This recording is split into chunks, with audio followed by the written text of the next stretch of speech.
Good morning, students. Today we are going to talk about a Western blotting technique. Generally, ਤੁਸੀਂ ਤਿੰਨ words ਸੁਣੇ ਹੋਣੇ ਆ Western, Northern and Southern blotting. ਠੀਕ ਹੈ, ਇਹ ਤਿੰਨੋਂ ਜਿਹੜੀਆਂ ਟੈਕਨੀਕਸ ਹੈ ਉਹ ਮੈਕਰੋਮੋਲੀਕਿਊਲਸ ਨੂੰ ਆਈਸੋਲੇਟ ਕਰਨ ਲਈ ਯੂਜ਼ ਹੁੰਦੀਆਂ। ਜੋ ਵੈਸਟਰਨ ਬਲੌਟ ਹੈ ਜਾਂ ਵੈਸਟਰਨ ਬਲੌਟਿੰਗ ਟੈਕਨੀਕ ਹੈ ਜਿਸ ਨੂੰ ਅਸੀਂ ਬੇਸਿਕਲੀ ਯੂਜ਼ ਕਰਦੇ ਹਾਂ ਪ੍ਰੋਟੀਨਸ ਦੀ ਆਈਸੋਲੇਸ਼ਨ ਲਈ। ਠੀਕ ਹੈ, ਇੱਥੇ ਲਿਖਿਆ ਵੀ ਹੈ ਦ ਵੈਸਟਰਨ ਬਲੌਟ ਔਰ western blotting is widely used analytical technique in molecular biology and immunogenetics to detect specific proteins in a sample of tissue homogenate or extract। ठीक है, किसी specific target protein ਨੂੰ डिटेक्ट ਕਰਨ ਦੇ ਲਈ ਅਸੀਂ ਵੈਸਟਰਨ ਬਲੌਟਿੰਗ ਜੋ ਹੈ ਉਹ ਯੂਜ਼ ਕਰਦੇ ਹਾਂ।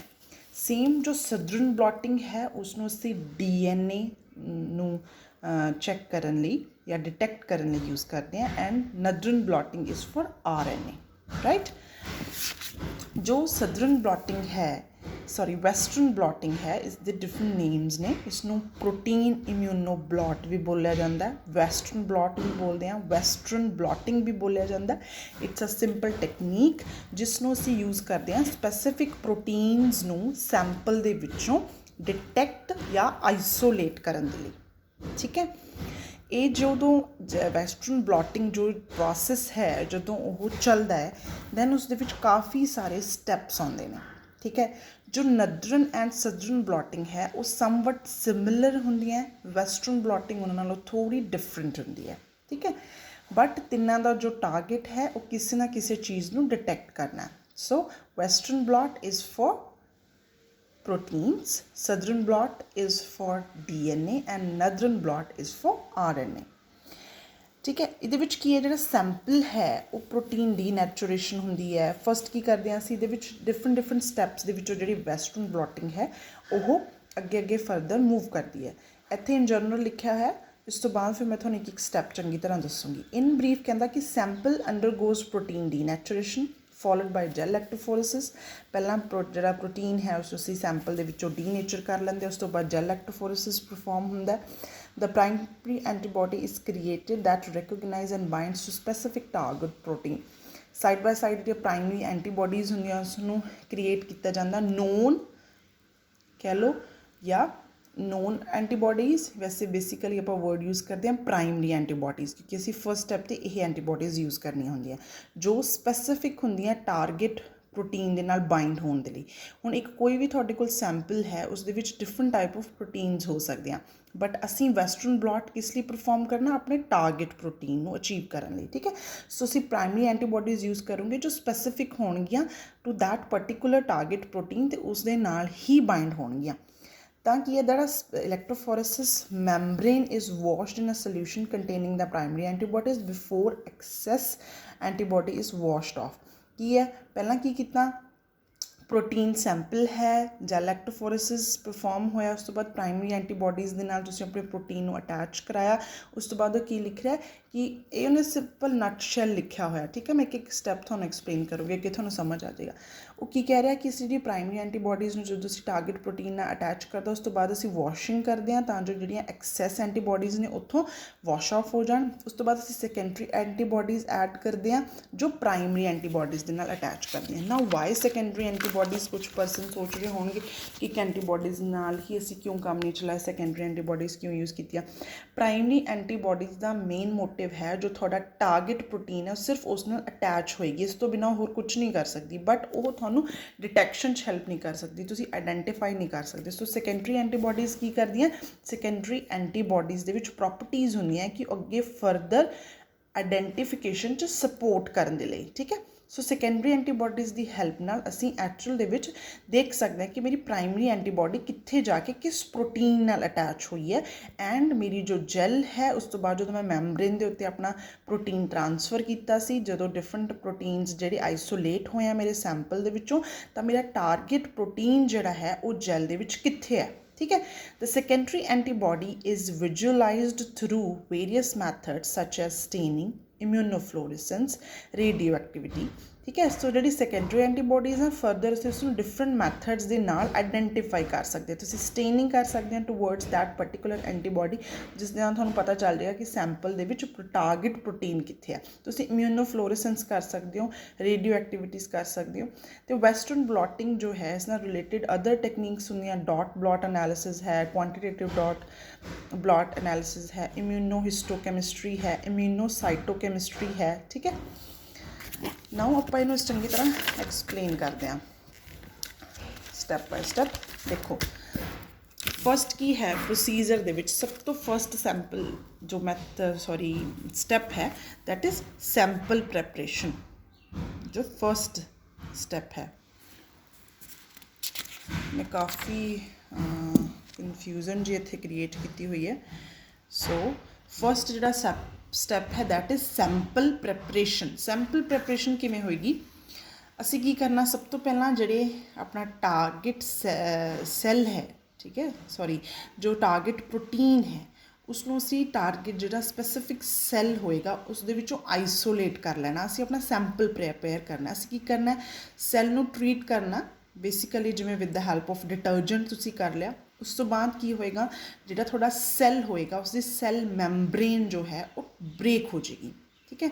सैल मैंब्रेन ब्रेक होने तो बाद असीं सेंट्रीफ्यूज करांगे। ठीक है। सेंट्रीफ्यूज जो करोगे दैन एक आएगा तुहाडे कोल सुपरनेटेंट एंड सैकेंड आएगा तुहाडे को उपर, ठीक है, जो सुपरनेटेंट है, सुपरनेटेंट जो नीचे मिक्सचर लिक्विड मिक्सचर होंदा उस थोड़ा प्रोटीन्स होणगे। जो उपर वाला सैंपल होएगा उसनूं असीं बोल दिंदे आ जिस दे विच थोड़ी सैल मैंब्रेन एक्सट्रा डैबरीज वगैरह सब कुछ सेंट्रीफ्यूज करना उपर वाली लेयर च आ जाएगा। ठीक है। असीं किवें कीता सैंपल प्रिपेयर, फस्ट स्टैप असीं अपना टारगेट सैल जिहड़ा है उसनूं ट्रीट कीता to achieve that particular protein. जो असीं टारगेट सैल दे विच जो पर्टिकुलर प्रोटीन असीं आइसोलेट करनी, असीं सैल नूं ट्रीट कीता। बेसिकली कैमिकल मैथड नाल भी तुसीं सैल नूं ब्रेक कर सकते हो, जिवें डिटर्जेंट नाल तुसीं ब्रेक करता। सैल मैंब्रेन जो ब्रेक होगी उस तो बाद असीं उसनूं सेंट्रीफ्यूज करके सुपरनेटेंट लै लिया जिस दे विच साडे प्रोटीन्स होणगे। उस तो बाद असीं SDS पेज इलैक्ट्रोफोरेसिस जो है प्रोटीन्स नूं आइसोलेट करन दे लई SDS पेज इलैक्ट्रोफोरेसिस ही अप्लाई हुंदा है। ठीक है। एंड SDS पेज इलैक्ट्रोफोरेसिस तुसीं ऑलरेडी पढ़िया होया हाउ इट वर्क्स, इस दे विच की हुंदा है, किवें किवें इसनूं असीं चलाउंदे आ। ਤਾਂ ਕੀ ਹੋਇਆ, ਜਦੋਂ ਅਸੀਂ SDS ਸੈਲ ਪੇਜ ਇਲੈਕਟ੍ਰੋਫੋਰੇਸਿਸ ਜਦੋਂ ਅਸੀਂ ਅਪਲਾਈ ਕੀਤਾ ਤੁਸੀਂ ਉਸਨੂੰ ਸੈਕਿੰਡ ਸਟੈਪ ਵੀ ਲਿਖ ਸਕਦੇ ਹੋ ਆਪਣੇ ਅਕੋਰਡਿੰਗ, ਆਪਣੀ ਸੈਂਸ ਦੇ ਅਕੋਰਡਿੰਗਲੀ। ਕਿ ਫਸਟ ਜਿਵੇਂ ਅਸੀਂ ਸੈਂਪਲ ਪ੍ਰਿਪੇਰੇਸ਼ਨ ਕਰ ਲਈ ਜਿਸ ਦੇ ਵਿੱਚ ਅਸੀਂ ਕੀ ਕੀਤਾ, ਸੈੱਲ ਨੂੰ ਬ੍ਰੇਕ ਕਰਕੇ ਤੈਨੂੰ ਉਸਨੂੰ ਸੈਂਟਰੀਫਿਊਜ ਕਰਕੇ ਉਸ ਦੇ ਵਿੱਚੋਂ ਆਪਣਾ ਸੈਂਪਲ ਐਕਸਟਰੈਕਟ ਕਰ ਲਿਆ। ठीक है। प्रोटीन सैंपल ले लिया। फिर असी SDS पेज इलैक्ट्रोफोरेसिस जो है वो अप्लाई करता। SDS पेज इलैक्ट्रोफोरेसिस अप्लाई करने नाल की होया, साडे को प्रोटीन्स आइसोलेट हो गए according to that molecular weight. ठीक है। जिमें ये अगर मैं तुहाडे कोल बनावां जैल है तो इत्थे डिफरेंट बैंड्स तुहानूं शो होणगे अकॉर्डिंग टू वेट जिहड़ा है वो सैल्स ने जिहड़े प्रोटीन जिहड़े है वो सैपरेट आउट हो गए। उस तो बाद असी करनी आ ब्लॉटिंग जिसनूं वैसटर्न ब्लॉट बोलिया जाता है। ब्लॉटिंग दे विच की करते हैं असी मैंब्रेन यूज़ करते हैं। नाइट्रोसैलूलोज मैंब्रेन हो सकती है या PVDF या नाइट्रो मैंब्रेन हो सकती है। वो मैंब्रेन असी की करना, असी सिंपल की करना ये कह सकते हैं बिल्कुल सिंपल लैंग्वेज कि जिहड़ी ये जैल सी इसदा फरदर असी फोटोकॉपी लैनी है। फोटोकॉपी किद्दां, असी मैंब्रेन एक यूज़ करते हैं, मैंब्रेन के उत्ते ट्रांसफर कर लेंदे आ सेम प्रोटीन्स नूं, जैल टू मैंब्रेन। ठीक है। हुण उसनूं ट्रांसफर करन दे लई असी की करदे आ, जिवें वेट अ मिनट, हाँ आ देखो असी इत्थे की बनाया है, जैल है, जैल दे नाल बिल्कुल अटैच्ड मैंब्रेन रख दिंदे आ। ठीक है। जैल है उस दे नाल बिल्कुल अटैच्ड मैंब्रेन रख दिंदे आ। जैल वाली साइड असी नैगेटिव चार्ज देंगे आ, मैंब्रेन वाली साइड असी पॉजिटिव चार्ज देंगे। जो इस इलैक्ट्रिकल करंट पास किया जाता दैन जैल के उत्तों जोड़े प्रोटीन्स ने वो मैंब्रेन के उत्ते ट्रांसफर हो जाते हैं। ठीक है, हो गया। उस तो बाद असी करते हैं ब्लॉकिंग। सब तो पहला असी की किया, असी सैल लिया, सैल नूं ब्रेक करके उस चों प्रोटीन कड्ढिया। प्रोटीन कड्ढण तो बाद असी जैल इलैक्ट्रोफोरेसिस SDS पेज इलैक्ट्रोफोरेसिस असी परफॉर्म किया। ਦੈਨ ਸਾਡੀ ਜੈਲ ਦੇ ਉੱਤੇ ਡਿਫਰੈਂਟ ਪ੍ਰੋਟੀਨਸ ਦੇ ਬੈਂਡਸ ਸ਼ੋ ਹੋ ਗਏ। ਉਸ ਤੋਂ ਬਾਅਦ ਅਸੀਂ ਪ੍ਰੋਟੀਨਸ ਨੂੰ ਟ੍ਰਾਂਸਫਰ ਕਰਤਾ ਮੈਂਬਰੇਨ ਦੇ ਉੱਤੇ, ਬਲੌਟਿੰਗ ਕਰਤੀ। ਬਲੌਟਿੰਗ ਕਰਨ ਤੋਂ ਬਾਅਦ ਅਸੀਂ ਬਲੌਕਿੰਗ ਕਰਦੇ ਹਾਂ with the help of blocking agents and mostly we use dry milk. ਇਸ ਨਾਲ ਕੀ ਕਰਦੇ ਹਾਂ ਅਸੀਂ, ਜਿਹੜੀ ਸਾਡੇ ਕੋਲ ਮੈਂਬਰੇਨ ਹੁੰਦੀ ਆ ਉਸਨੂੰ ਅਸੀਂ ਬਲੌਕ ਕਰ ਦਿੰਦੇ ਹਾਂ ਕਿ ਫਰਦਰ ਸਟੈਪਸ ਜਦੋਂ ਅਸੀਂ ਪਰਫੋਰਮ ਕਰਨੇ ਆ ਤਾਂ ਐਕਸਟਰਾ ਕੁਛ ਵੀ ਬਾਈਂਡ ਨਾ ਹੋਵੇ। ਠੀਕ ਹੈ, ਸੋ ਅਸੀਂ ਆਪਣੀ ਜਿਹੜੀ ਮੈਂਬਰੇਨ ਹੈ ਉਸਨੂੰ ਬਾਉਂਡ ਕਰ ਦਿੰਦੇ ਆ। ਉਸ ਤੋਂ ਬਾਅਦ ਅਸੀਂ ਕੀ ਕਰਦੇ ਹਾਂ, ਸਾਡੀ ਜਿਹੜੀ ਮੈਂਬਰ ਹੈ ਉਸਦੀ ਜਿਵੇਂ ਹਾਈਬ੍ਰਿਡਾਈਜੇਸ਼ਨ ਵਰਡ ਵੀ ਯੂਜ਼ ਕਰ ਲੈਂਦੇ ਆ ਅਸੀਂ। ਜਿਹੜੀ ਸਾਡੇ ਕੋਲ ਸੈੱਲ ਮੈਂਬਰੇਨ ਹੈ, ਜਿਸ ਮੈਂਬਰੇਨ ਦੇ ਉੱਤੇ ਜਿਵੇਂ ਨਾਈਟ੍ਰੋਸੈਲੂਲੋਜ਼ ਮੈਂਬਰੇਨ ਹੈ ਜਿਹੜੀ ਸਾਡੇ ਕੋਲ, ਜਿਸ ਦੇ ਉੱਤੇ ਪ੍ਰੋਟੀਨ ਸੈਂਪਲ ਹੈ, ਉਸਦੇ ਨਾਲ ਅਸੀਂ ਪ੍ਰਾਇਮਰੀ ਐਂਟੀਬੋਡੀਜ਼ ਅਟੈਚ ਕਰਦੇ ਹਾਂ। ਪ੍ਰਾਇਮਰੀ ਐਂਟੀਬੋਡੀਜ਼ ਆਰ ਸਪੈਸੀਫਿਕ, ਠੀਕ ਹੈ, ਜਿਸ ਨੂੰ ਲੈਬ ਦੇ ਵਿੱਚ ਕ੍ਰੀਏਟ ਵੀ ਕੀਤਾ ਜਾ ਸਕਦਾ ਜਾਂ ਮਾਰਕੀਟ ਤੋਂ ਪਰਚੇਜ਼ ਕਰਕੇ ਵੀ ਅਸੀਂ ਯੂਜ਼ ਕਰ ਸਕਦੇ ਹਾਂ। ਪ੍ਰਾਇਮਰੀ ਐਂਟੀਬੋਡੀਜ਼ ਸਪੈਸੀਫਿਕ ਹੁੰਦੀਆਂ ਐਂਟੀਬੋਡੀਜ਼ ਜੋ ਟਾਰਗੇਟ ਪ੍ਰੋਟੀਨ ਨਾਲ ਹੀ ਅਟੈਚ ਹੁੰਦੀਆਂ, ਬਟ ਪ੍ਰਾਇਮਰੀ ਐਂਟੀਬੋਡੀਜ਼ ਸਾਨੂੰ ਡਿਟੈਕਸ਼ਨ 'ਚ ਕੋਈ ਹੈਲਪ ਨਹੀਂ ਕਰ ਸਕਦੇ। ਅਸੀਂ ਆਈਡੈਂਟੀਫਾਈ ਨਹੀਂ ਕਰ ਸਕਦੇ ਕਿ ਜੈਲ ਜਾਂ ਮੈਂਬਰੇਨ ਦੇ ਵਿੱਚ ਮੇਰਾ ਟਾਰਗੇਟ ਪ੍ਰੋਟੀਨ ਕਿੱਥੇ ਹੈ, ਕਿਉਂਕਿ ਜੋ ਅਸੀਂ ਸੈਂਪਲ ਲਿਆ, ਜੋ ਅਸੀਂ ਸੈਂਪਲ ਪ੍ਰਿਪਰੇਸ਼ਨ ਕੀਤੀ ਸੀ, ਜਦੋਂ ਅਸੀਂ ਸੈਂਟਰੀਫਿਊਜ ਕੀਤਾ ਸਾਡੇ ਕੋਲ ਡਿਫਰੈਂਟ ਟਾਈਪ ਆਫ ਦੇ ਪ੍ਰੋਟੀਨਸ ਆਏ। ਠੀਕ ਹੈ, ਜਦੋਂ ਅਸੀਂ ਜੈਲ ਇਲੈਕਟ੍ਰੋਫੋਰੇਸਿਸ ਕੀਤੀ ਤਾਂ ਪ੍ਰੋਟੀਨਸ ਸੈਪਰੇਟ ਹੋ ਗਏ according to molecular weight, but it doesn't mean ਕਿ ਉੱਥੇ ਸਿਰਫ ਸਾਡਾ ਟਾਰਗੇਟ ਪ੍ਰੋਟੀਨ ਸੀ, ਡਿਫਰੈਂਟ ਟਾਈਪ ਆਫ ਪ੍ਰੋਟੀਨਸ ਹੋ ਸਕਦੇ ਆ। ਸੋ ਅਸੀਂ ਬਲੌਕਿੰਗ ਵੀ ਇਸ ਕਰਕੇ ਹੀ ਕੀਤੀ ਸੀ ਕਿ ਸਾਡੀ ਜਿਹੜੀ ਪ੍ਰਾਇਮਰੀ ਐਂਟੀਬੋਡੀਜ਼ ਹੈ ਉਹ ਸਪੈਸੀਫਿਕ ਟਾਰਗੇਟ ਪ੍ਰੋਟੀਨ ਦੇ ਨਾਲ ਹੀ ਅਟੈਚ ਹੋਣ, ਐਕਸਟਰਾ ਅਟੈਚਮੈਂਟ ਨਾ ਹੋਵੇ ਤਾਂ ਜੋ ਸਾਨੂੰ ਬਾਅਦ 'ਚ ਕਲੀਅਰੈਂਸ ਦੀ ਪ੍ਰੋਬਲਮ ਆਵੇ। ਠੀਕ ਹੈ, ਸੋ ਕਿਤੇ ਸੂਡੋ ਬਾਈਂਡਿੰਗਸ ਜਿਵੇਂ ਪਲੇਨ ਏਰੀਆ ਜਾਂ ਕੀ ਕਹਿੰਦੇ ਹੁੰਦੇ ਜਿੱਥੇ ਪ੍ਰੋਟੀਨ ਵੀ ਨਹੀਂ ਹੈਗਾ ਉੱਥੇ ਜਾ ਕੇ ਵੀ ਐਂਟੀਬੋਡੀ ਕਿਤੇ ਬਾਉਂਡ ਨਾ ਹੋ ਜਾਏ ਕਿਸੇ ਰੀਜ਼ਨ ਕਰਕੇ, ਉਹ ਸਾਨੂੰ ਸੂਡੋ ਰਿਜ਼ਲਟਸ, ਫਾਲਸ ਰਿਜ਼ਲਟਸ ਨਾ ਮਿਲਣ। ਠੀਕ ਹੈ, ਬਟ ਜਿਹੜੀ ਪ੍ਰਾਇਮਰੀ ਐਂਟੀਬੋਡੀਜ਼ ਹੈ ਉਹ ਸਾਨੂੰ ਸਿਰਫ ਅਟੈਚਮੈਂਟ ਕਰ ਸਕਦੀਆਂ ਟਾਰਗੇਟ ਪ੍ਰੋਟੀਨ ਦੇ ਨਾਲ, ਬਟ ਉਹ ਸਾਨੂੰ ਰਿਜ਼ਲਟ ਨਹੀਂ ਦੇ ਸਕਦੀਆਂ। ਸੋ ਇਸ ਤੋਂ ਬਾਅਦ ਅਸੀਂ ਕਰਦੇ ਹਾਂ ਵਾਸ਼ਿੰਗ 'ਚ ਕੀ ਹੁੰਦਾ, ਜੋ ਪ੍ਰਾਇਮਰੀ ਐਂਟੀਬੋਡੀਜ਼ ਟਾਰਗੇਟ ਪ੍ਰੋਟੀਨਸ ਨਾਲ ਅਟੈਚ ਇੱਕ ਵਾਰ ਹੋ ਗਈਆਂ, ਉਸ ਤੋਂ ਬਾਅਦ ਅਸੀਂ ਵਾਸ਼ ਕਰਦੇ ਹਾਂ ਕਿ ਐਕਸਟਰਾ ਜਿਹੜੀਆਂ ਅਨਵਾਂਟਡ ਨੇ ਉੱਥੋਂ ਵਾਸ਼ ਆਊਟ ਹੋ ਜਾਣ। ਅਗੇਨਸਟ ਅਸੀਂ ਹੋਰ ਕਲੀਅਰੈਂਸ ਕਰ ਲੈਂਦੇ ਹਾਂ ਕਿ ਸਿਰਫ ਸਪੈਸੀਫਿਕ ਰਿਜ਼ਲਟਸ ਹੀ ਸਾਨੂੰ ਮਿਲਣ। ਠੀਕ ਹੈ, ਉਸ ਤੋਂ ਬਾਅਦ ਅਸੀਂ ਜਿਹੜਾ ਸਾਡਾ ਪ੍ਰੋਟੀਨ ਐਂਡ ਐਂਟੀਬੋਡੀ ਦਾ ਜਿਹੜਾ ਮਿਕਸਚਰ ਹੈ ਉਸਨੂੰ ਵਾਸ਼ ਕਰਤਾ। ਉਸ ਤੋਂ ਬਾਅਦ ਅਸੀਂ ਉਸਨੂੰ ਸੈਕੰਡਰੀ ਐਂਟੀਬੋਡੀਜ਼ ਦੇ ਨਾਲ ਅਟੈਚ ਕਰਦੇ ਹਾਂ। ਸੈਕੰਡਰੀ ਐਂਟੀਬੋਡੀਜ਼ ਜਿਹੜੀਆਂ ਹੈ ਉਹ ਡਿਟੈਕਸ਼ਨ ਦੇ ਵਿੱਚ ਹੈਲਪ ਕਰਦੀਆਂ, ਜਿਹਨੂੰ ਰਿਪੋਰਟਰਸ ਵੀ ਬੋਲਿਆ ਜਾਂਦਾ। ਠੀਕ ਹੈ, ਦੇਖੋ ਹੁਣ ਇੱਥੇ ਕੰਬੀਨੇਸ਼ਨ ਬਣ ਗਿਆ, ਪ੍ਰਾਇਮਰੀ ਐਂਟੀਬੋਡੀ ਸੀ ਜਿਸ ਦੇ ਨਾਲ देखो मैं उल्टा लिखता, नीचे आएगा प्राइमरी। देखो प्राइमरी एंटीबॉडी सी जिस दे नाल प्रोटीन अटैच है, प्राइमरी एंटीबॉडी दे नाल सैकेंडरी एंटीबॉडी जुड़ी जिस दे नाल फर्दर एंजाइम अटैच हो सकता। ठीक है, फिर की है असी इस दे नाल की करना, फिर ਅਸੀਂ ਦੇਖੋ ਹੁਣ ਇੱਥੇ ਸਾਡੇ ਕੋਲ 4 ਚੀਜ਼ਾਂ ਹੋ ਗਈਆਂ।